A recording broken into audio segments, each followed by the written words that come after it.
Dear students, today I am going to discuss about electric force and Coulomb's law. Applications based on this Coulomb's law, which are useful for JEE and NEET. Okay. This part comes under electrostatics. As you know, Coulomb force acting between any two static charges. So here we have two charges. One is Q1 and the other one is Q2. These two charges are the fixed charges. There is a force of attraction or repulsion based on the nature of the charges. With the distance of separation r and the charges are present in vacuum, there we write force between them F naught is equal to 1 upon 4 pi epsilon naught Q1 Q2 by R square. This is the relation we are having. So this is Coulomb's inverse square law. If we consider the same two charges at the same distance kept in a medium,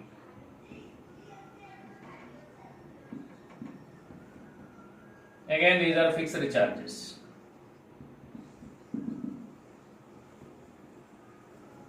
In that medium, force acting between the charges Fm, that Fm is equal to 1 upon 4 pi epsilon Q1 Q2 divided by R square.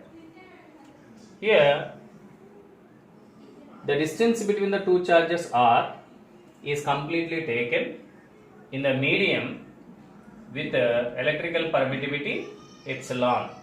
Okay. And this is also written as 1 by 4 pi epsilon naught epsilon r.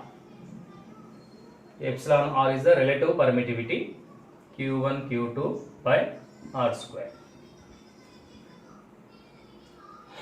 So in this way we have Fm and F naught. Say this is 1 and this is equation 2. Equation 2 divided by equation 1, you will have Fm divided by F naught. So when you take the ratio of these two, you will get 1 by epsilon r. 1 by epsilon r. This 1 by epsilon r is also taken as 1 by k. That's why force in the medium is 1 by epsilon r times force in vacuum, or 1 by k times force in vacuum. Here epsilon r is also equal to k, with k as a dielectric constant. As we know, epsilon r is the relative permittivity and k is a dielectric constant. Okay. So this is the case when the space in between the charges completely occupied by a medium. Okay. If the medium in between the charges partially occupied by any other medium, suppose this part is with a medium with epsilon r or k. Thickness of the medium as t. Distance between the two charges r. This is the situation. That means partially a medium occupying the space in between the two charges. Okay. With the two charges fixed.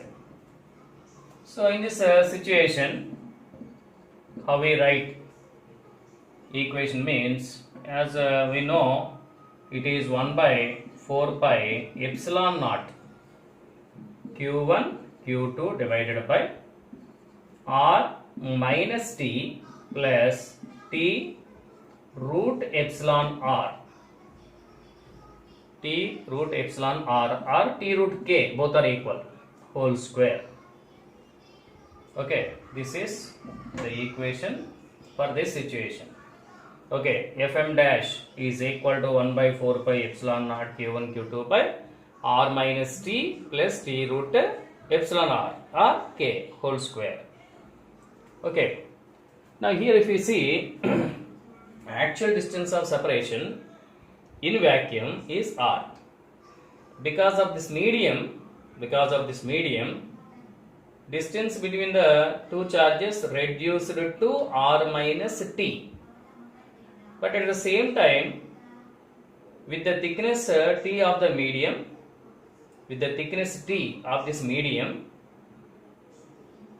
equivalent to air distance, T thickness of this medium is equivalent to vacuum distance.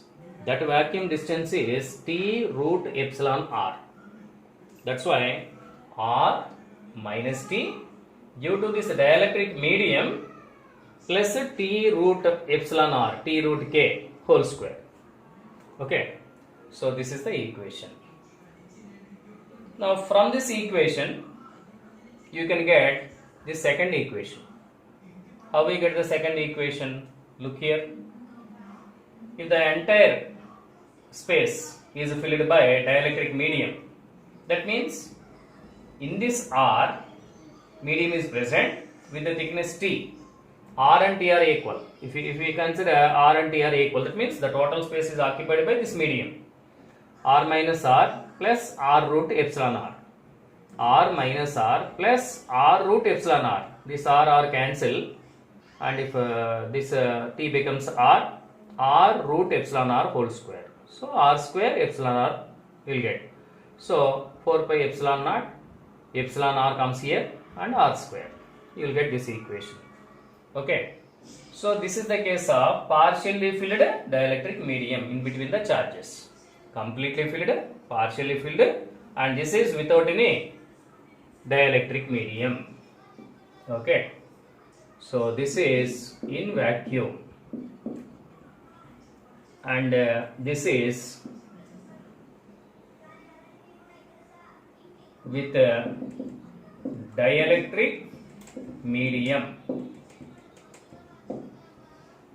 And this is equation 3, partially filled dielectric medium, right? In this way we calculate force acting between the two charges. Okay, if we see this case, only one dielectric medium is present. Only one dielectric medium is present.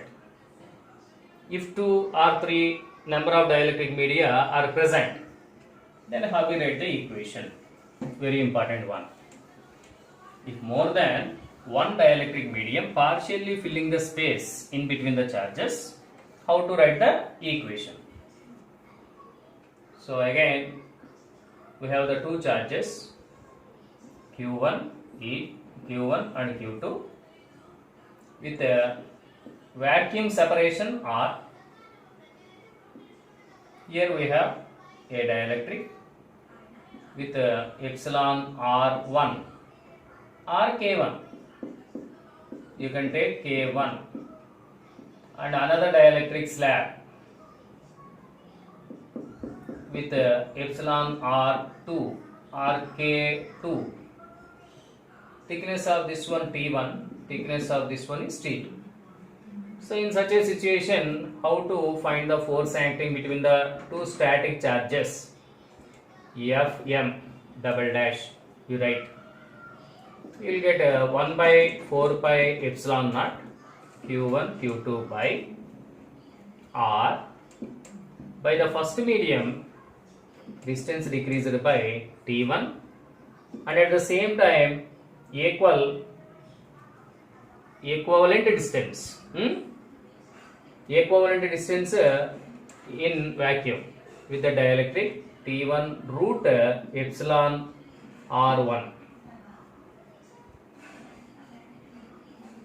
plus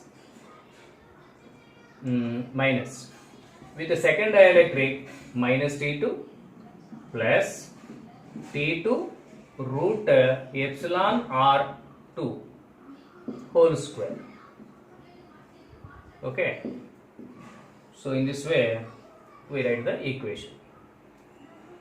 With the first dielectric, distance is decreased by T1 and increased by this much, equivalent vacuum distance. And with the second dielectric, distance is decreased by T2 and at the same time equivalent increase in vacuum is this one, whole square you will get. Okay.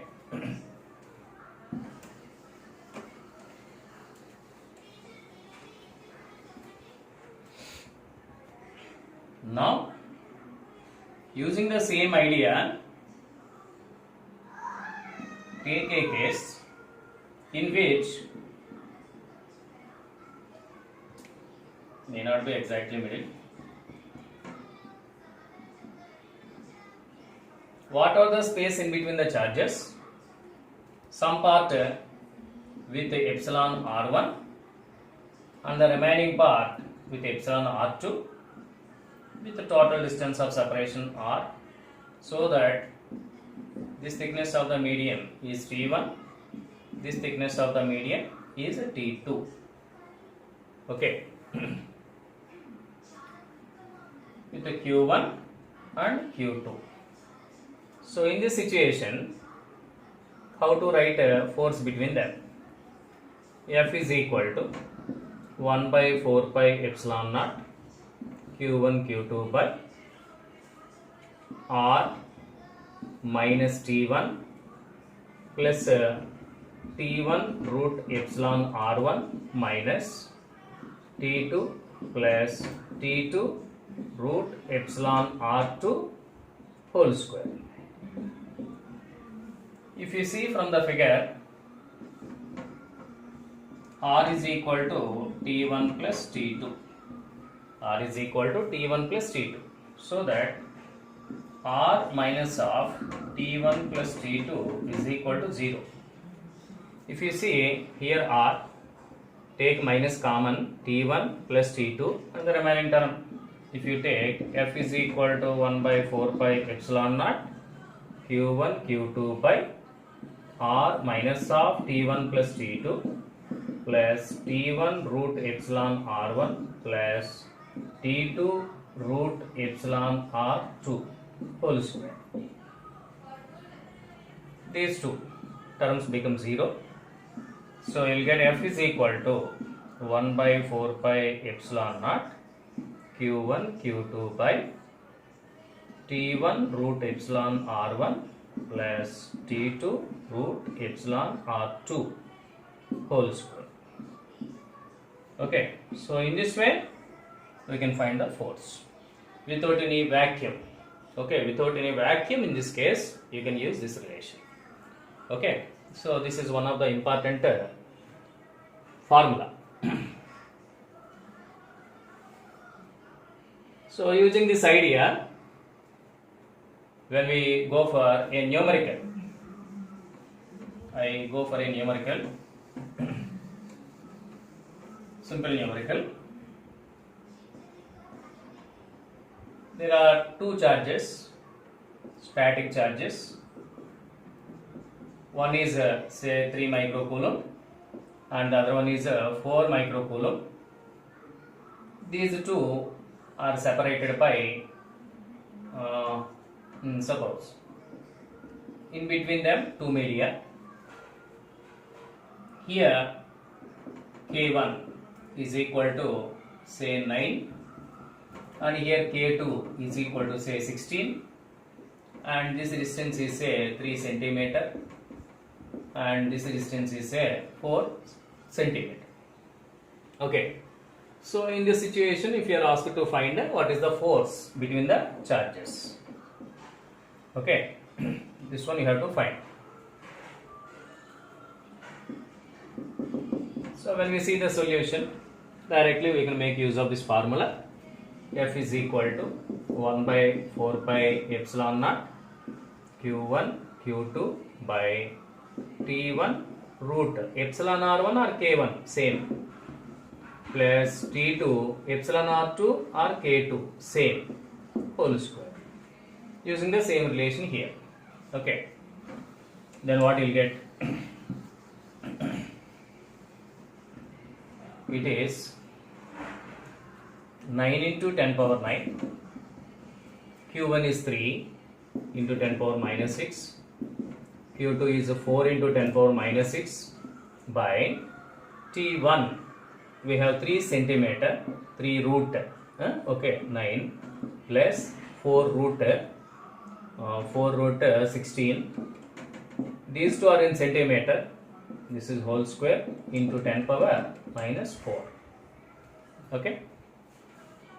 If you see here 10 power minus 4, 10 power minus 6 minus 12 plus 4 minus 8 plus 9, you will get 10. So this is 90 into 3 into 4 12 divided by root 9 means 3 into 3 9 plus 4 into 4 16 whole square.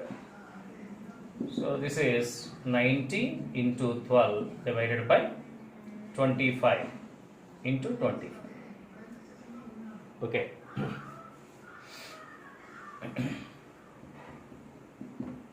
So I have to simplify it. When I simplify it, it is 100 by 4. This is also 100 by 4. 16 goes to numerator. So 9 into 12 into 90. 90 into 12 into 16 divided by 100 into 100. Simply.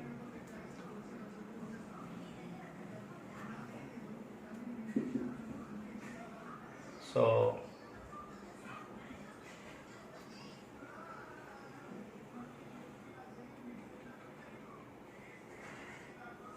So 9 12s are there. 108, 1080 into 16. 1080 into 16. 0 48 6 0 8 0 1. You will get 17 17280. So 17280 17280 divided by 100 into 100. So you will get 1.72 newtons. Okay. So that will be the answer.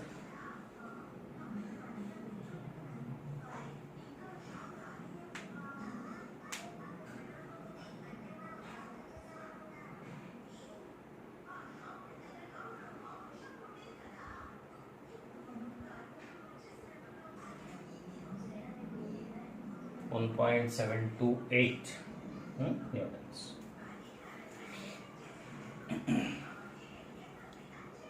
I hope you understood.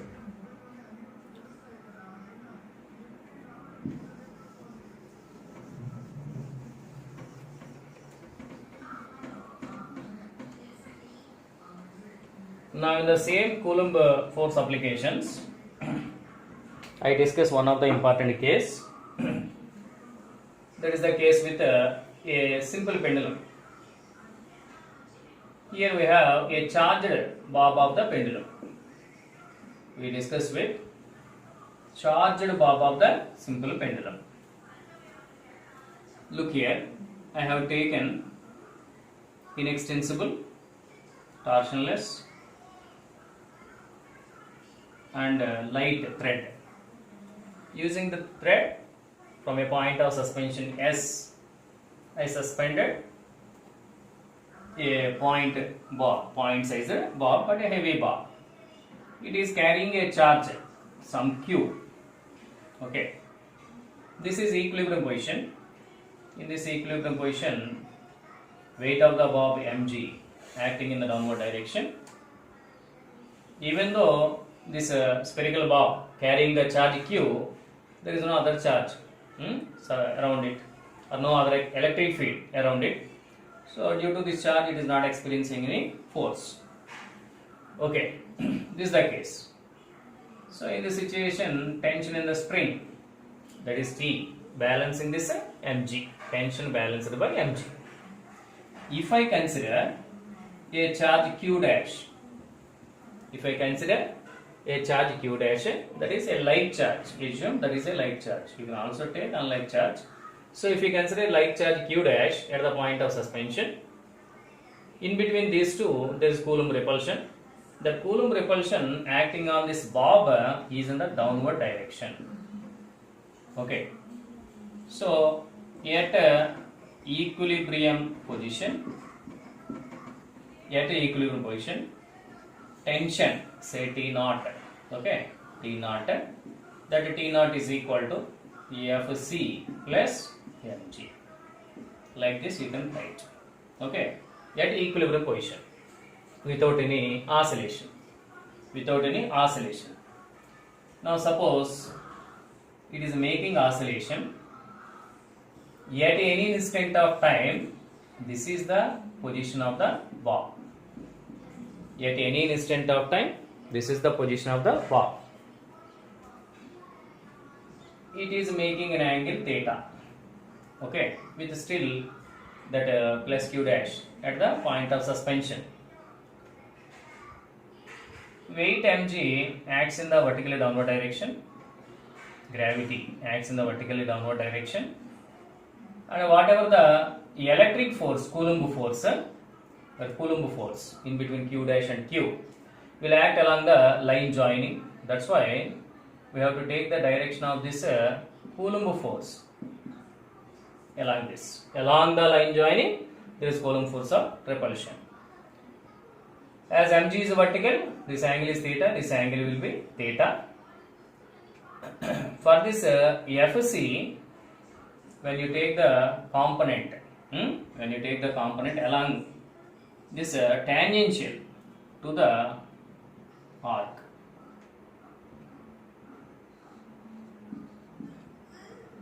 component, that component will be Fc cos 90. Okay, Fc cos 90, that Fc cos 90 will be 0. Okay, Fc cos 90 will be 0 because this angle is 90 degrees. Not only the component of Fc, we have to see the component of mg. So that mg component is mg sin theta. Why? Because this is theta. In this direction we have mg cos theta, and in this direction mg sin theta. So tension at this position, here if you write tension at point P is equal to Fc plus mg cos theta, right, along the thread. This is a radial direction. While making oscillation. This is radial and this is tangential. So along the tangential direction mg sin theta and Fc cos 90. So if you write force along the tangential direction,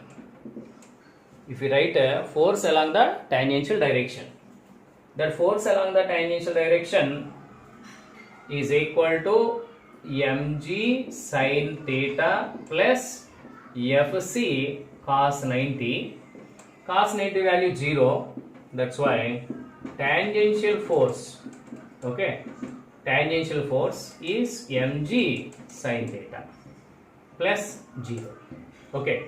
Now this mg sin theta is unbalanced force. This is the unbalanced force acting on the bob in order to make oscillations. Okay. So in order to make oscillations, unbalanced force acting on the bob is mg sin theta, even though there are charges at the point of suspension and for the bob. Okay. So even with the Coulomb force, unbalanced force is mg sin theta, same as in the case of a simple pendulum. Okay. So unbalanced force, that is the tangential force, mg. For small angles it is theta, which is equal to ma. that implies A is equal to G into theta. Okay, in simple harmonic motion, A is equal to minus omega square x. Now we write it as G into theta. Okay, when you take the magnitude only, no need to consider negative sign. G into theta. Theta means here I write x by L. How? This distance is x. All this is x, and this length is L. Okay, length of the string. So you will get omega is equal to root over G by L on comparison. So that's why the time period is 2 pi by omega, 2 pi into square root of L by G. That means the time period of the simple pendulum same without the charges and even with the charges. Okay, whether the Coulomb force is acting or not, time period of the simple pendulum remains the same. So whatever may be the amount of charge that you keep here at the point of suspension, whatever the amount of charge that you keep at the point of suspension, there is no change in the time period of oscillation. Okay, tension may change. Tension may change. Without Coulomb force, you will get only mg cos theta. Okay, with Coulomb force, you have additionally Fc. So there may be a change in the tension, but the time period remains same. This is also one of the important case.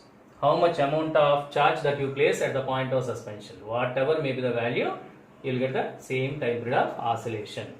Okay, so therefore finally I can say independent of magnitude of charge at the point of suspension, independent of magnitude of charge at the point of suspension, there is time period of simple pendulum. This is one of the important case, right?